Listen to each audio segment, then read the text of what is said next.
الحمد لله رب العالمين أشهد أن لا إله إلا الله وأشهد أن محمدا رسول الله اللهم صل على سيدنا محمد وعلى آل سيدنا محمد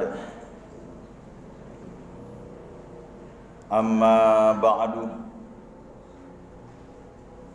فيا عباد الله أوصيكم ونفسي بتقوى الله وطاعته لعلكم تفلحون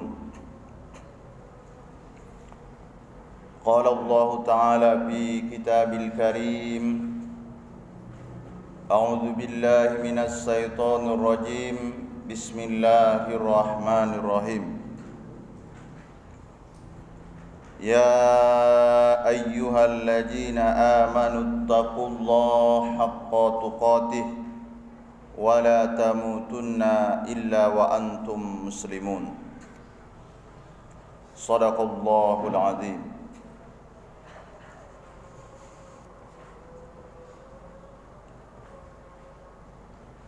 Ma'asyiral muslimin, jamaah salat fardu Jumat yang dimuliakan oleh Allah Subhanahu wa taala.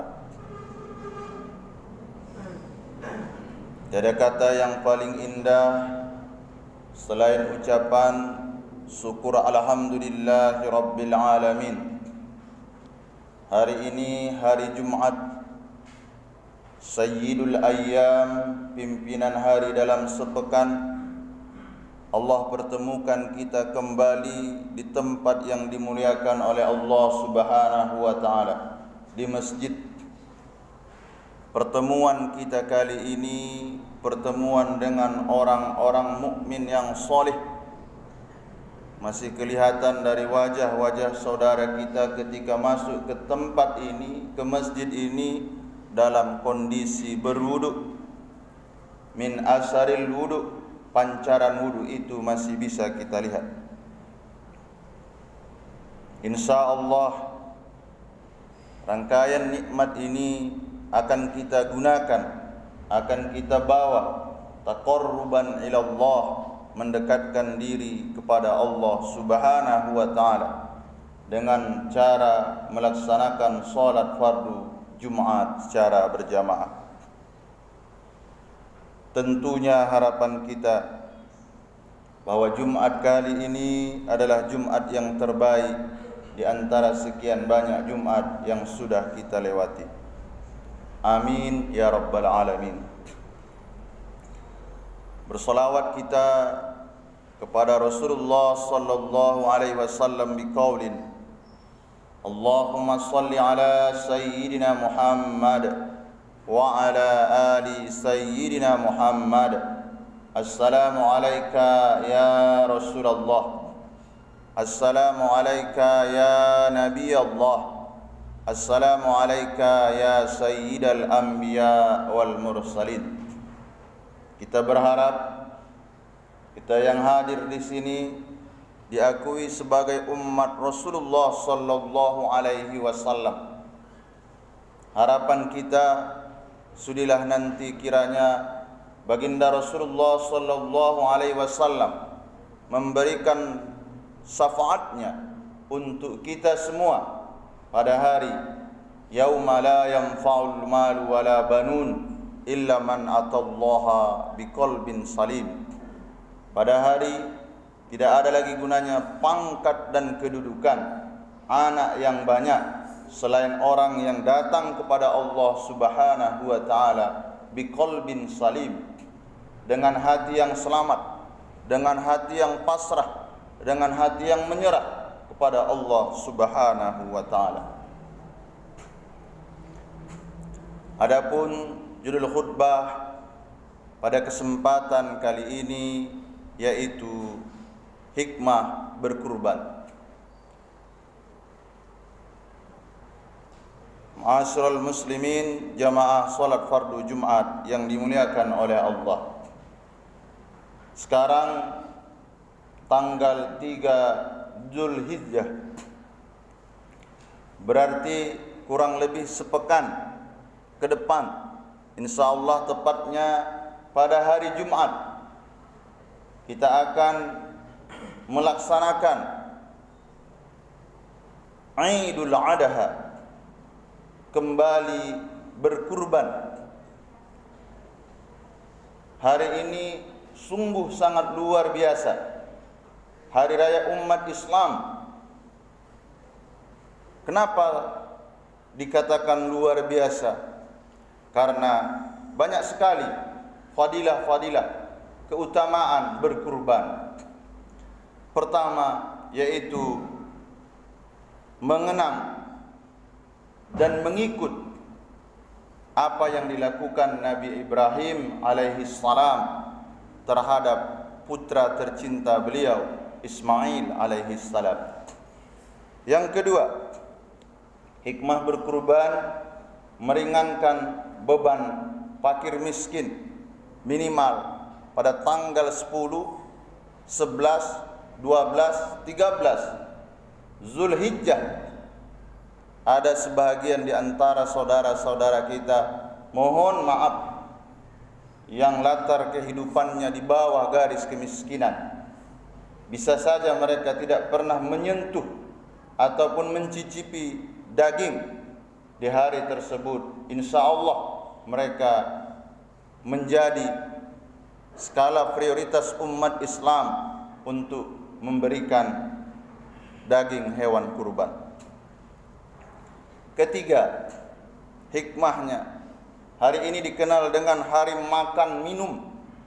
Namun tetap pada tanggal 10, 11, 12, 13 hari berzikir kepada Allah Subhanahu wa taala.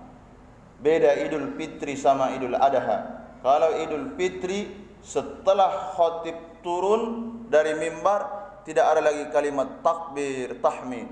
Tapi Idul Adha setelah khatib Idul Adha melaksanakan khutbahnya, lantunan takbir, tahmid, bukan hanya di tanggal 10, tapi 11, 12, 13 ba'dal asri, setelah asar tidak ada lagi kalimat Allahu Akbar, Allahu Akbar, Allahu Akbar, walillahil hamd.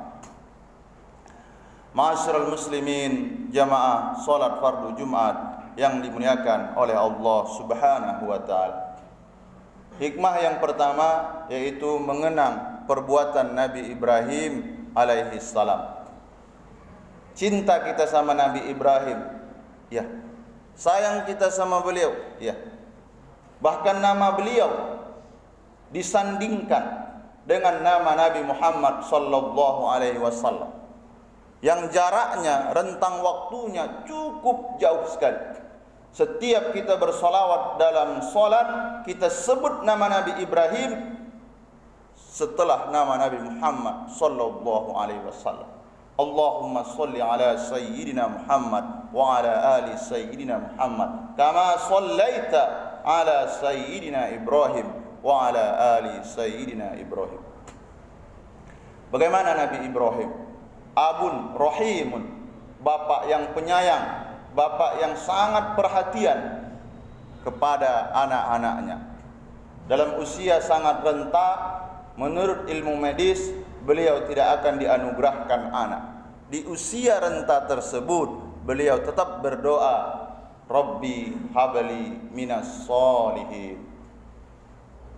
Dianugerahkan anak melalui pernikahan beliau dengan ibunda Hajar. Perintah Allah lain pula.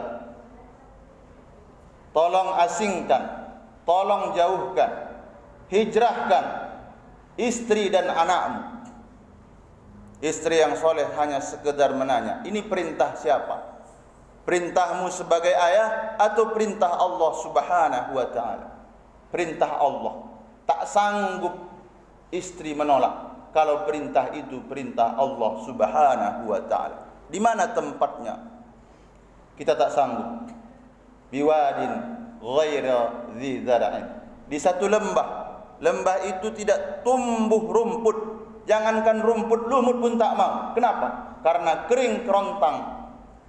Di sanalah Bagaimana perhatiannya? Terus Nabi Ibrahim memperhatikan anaknya, jauh jaraknya. Palestina ke Makkah. Berapa hari perjalanan? Kalau saat ini naik bis, kurang lebih 2 hari 1 malam. Luar biasa. Tapi karena dia abun rahim, bapak yang sangat penyayang, masih ada perhatian untuk anaknya. Sehingga ketika anak itu tumbuh dewasa dan merasa dapat perhatian dari ayahnya, betul-betul hormat terhadap ayahnya. Ini pukulan untuk kita semua. Kita bukan nabi, kita bukan orang yang sesibuk Nabi Ibrahim Khalilullah. Terkadang ada bahasa, tak ada waktu, tidak bisa meluangkan waktu untuk anak tercinta. Berapa bulan kalau saat ini jalan kaki Palestina ke Mekah, dan itu ditempuh bukan dengan bus, bukan dengan pesawat, jalan kaki. Jalan kaki. Di usia yang mulai sudah tumbuh dewasa, remaja, pada saat itu pula lah datang perintah Allah Subhanahu wa ta'ala. Bismillahirrahmanirrahim. Falamma balagha ma'ahu as-sa'ya qala ya bunayya inni ara fil manam anni adbahuka fanzur madza tara. Qala ya abati fa'al ma tu'mar satajiduni insyaallah minas sabirin. 80 tahun tidak dianugerahi anak. Setelah anak tumbuh dewasa, kasih sayang pun mulai didapatkan. Bentuk perhatian yang diberikan Nabi Ibrahim kepada Ismail, gayung bersambut. Gayung bersambut.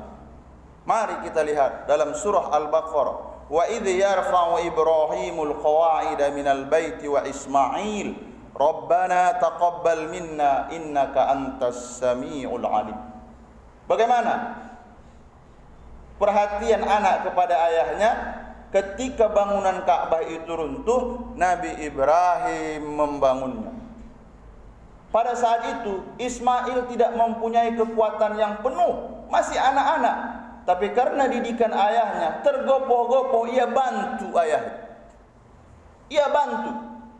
Kenapa? Karena mendapatkan perhatian khusus untuk menaikkan batu itu. Makanya ada istilah hijri Ismail. Perhatian khusus. Di usia yang remaja diminta oleh Allah Subhanahu wa ta'ala, wahai anakku, aku dapat perintah nih dari Allah Subhanahu wa ta'ala. Apa itu? Menyembelih. Lagi-lagi anak yang soleh hanya sekedar menanyakan, ini perintah dari siapa? Dari Allah. Kalau perintah dari Allah, perhatikan ayatnya. Ya abati fa'al ma tu'mar.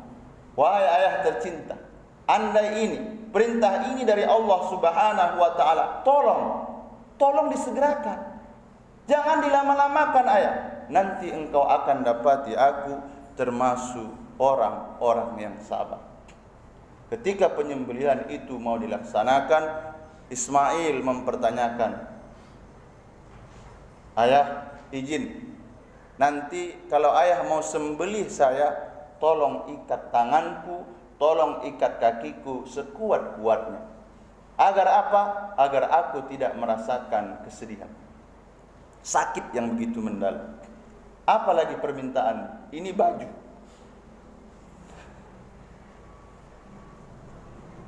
Baju yang kupakai ini